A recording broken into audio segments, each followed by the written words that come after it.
to the start of the much-anticipated 13th Annual Moshito Music Conference and Exhibition, and already disgruntled musicians are calling for its boycott, vowing it will not take place on their watch, and this is why.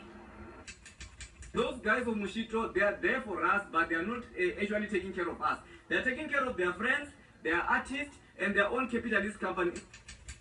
Those that are performing are getting a lousy fee of 5,000 rand. What do you call that? In fact, we will be calling for a forensic investigation of the funds. What is an artist going to do when they say pay 200 rand or 250?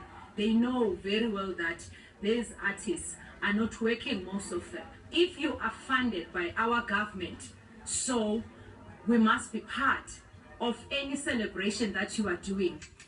Can't you accommodate artists from other provinces because we are running a national event? They plan to raise their grievances with all event promoters, government and music industry stakeholders. We are not just targeting Moshito.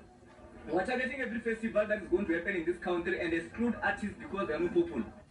Veteran musicians have vowed to change the face of the industry. We're making a point that nothing is going to happen that day because we are sick and tired the way we are treated as South African artists. We are sick and tired of being hungry. We are starving. We don't have money. We die poor.